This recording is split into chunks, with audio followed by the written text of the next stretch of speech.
It's Melissa with the SPED Homeschool Review Crew. I am really excited to show you this new curriculum that I have today from BiblioPlan. BiblioPlan is a classical curriculum. I'm an eclectic homeschooler, and I've always been really intimidated by anything classical. And there are quite a few options out there, and a lot of homeschoolers really like classical homeschool because if you have multiple children, you can do them all together. It goes on a cycle, but you can start any year. But to me, I think, wow, commitment. You're gonna have to keep doing that for 4 years to end. I don't know. I haven't really given it a try, and so now I'm gonna check out this BiblioPlan curriculum, see what it's about. You know, I haven't even tried classical curriculum. There may be stuff that I really like that we can really use. I'll probably stick with my eclectic model, but the thing about being eclectic is you can pull from multiple sources and still thrive. So let's go ahead and open up our package. It's a little heavy, maybe 5 to 8 pounds. And we'll see what's inside. This one is their standard curriculum that I'm gonna show you. Kind of their main piece. Let's see, this is always the tricky part, opening the packages. I may need scissors in other spots. Give me a second. Okay, we'll just rip it open.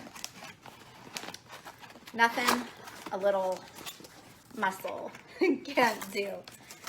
So everything's really nicely packaged. But I was talking about their main curriculum, and it's called Remember the Days. And we decided to get the very first year. So what I know about classical homeschool is you kind of start in the beginning. You start with ancient history, and then you just move forward to present day. But you do that in 4-year cycles. So you can really start at any point. If I think if a child is interested in modern history, study modern history this year, then cycle to ancient history next year. So here's what we have from BiblioPlan. So this says, Remember the Days, and it's their history for junior readers. And this is ancient days. So as I said, I believe there's ancient, medieval is year 2, and then there's year 3, and year 4 is modern day. You're gonna have to help me with what year 3 is. I know what time period is, I just don't remember what it's called. Early modern, thank you. So this is the first page I opened, and it's just what I need to learn more about BiblioPlan and all of the classical model, kind of a very beginner introduction. And this textbook is for grades K to 8. So if you had multiple kids in K to 8, you could all use this textbook and modify or accommodate. And this is very biblically based. I see a lot of, especially the ancient history, you're gonna have a lot of Bible stories in there. I'm already seeing Babylon, Persia, a lot of the names that you will see in the Bible. So it is definitely faith-based, and I think I got distracted with something that I was trying to talk about. Oh yes, so if you have multiple kids, you would just need one of these textbooks, and you could all learn from it, and you would just need to modify for different levels. One of the reasons why I haven't done classical is my kids are kind of the same age, and they're just 1 grade apart. So I've always been able to teach them together. So whatever the history is, we've been able to do it together. So I haven't needed to do a lot of modifications based on grade level. I have had to modify based on special needs.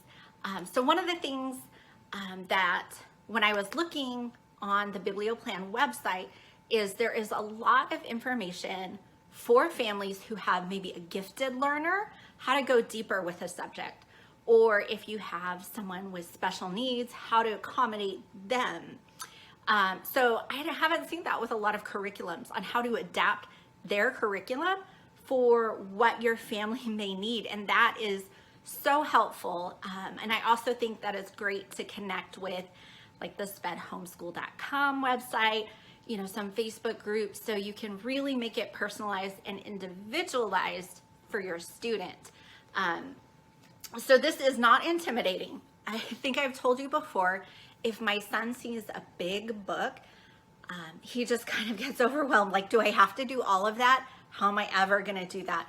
We've gotten a little bit better with that because we've been able to go step by step, and he realizes, okay, it's just one step at a time. And then we get through it, and we take breaks if we need it. There are lots of pictures in here. Let me show you a page. Let me see if I can find something. My kids love Egypt. So whenever we start history, we look for Egypt. And Egypt should be pretty easy to find when we talk about ancient history.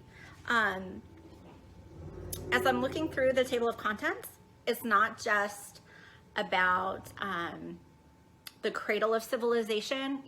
I know when we talk about ancient history, we always talk about Mesopotamia and ancient Egypt, then we move to ancient Rome.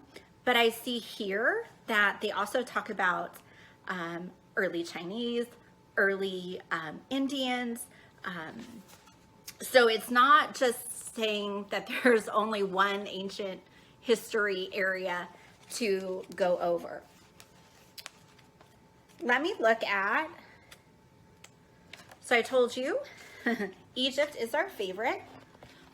So let me show you this one little page with the early Egyptians. As you can see, there's lots of pictures. There's pictures of art. You know, we don't always want just sketchbooks or pictures. You know, classical education also incorporates a lot of art studying. You have maps. My kids love maps. That makes it a lot of fun to talk about geography. But there are lots of pictures. And I noticed there's also a lot of like text boxes, and that can really help your younger students or students who may need information to stand out. You know, they can find those answers really quickly. Kind of like vocabulary is in bold. You can just look at a text box and you see these key points or key vocabulary, and it's kind of color based. So it's easy for people as they keep reading the book to probably get familiar with what pieces of information to look for.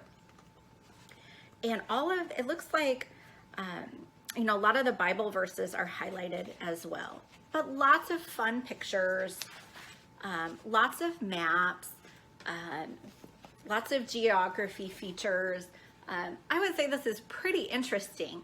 I love history myself. I'll probably read a little bit more tonight. So that is the main textbook. And then they also include with their bundle the family guide. And so there are some other a la carte options that you can get on the website, you know, based on your student's age, where it could be more map work when they get older. But this is the actual lesson plan that you can follow and how to keep on track, to have a schedule. Once again, you know, just an information, if you're new to classical education or BiblioPlan, I'm going to definitely take a look at this tonight when I read the textbook on just how to use their family guide. The family guide is kind of like their curriculum plan and how to plan our lessons, as well as additional resources that you can use. There's a lot of books you can add on. So we are going to check this out tonight. On the inside, you know, it's not a workbook. It's just telling you how to lead those discussions and how to lead your kids into learning from the Remember the Days textbook. I can't wait to try this out with my kiddos for a little bit and get back with you on what we liked and what we learned, and maybe classical education is a different option for us.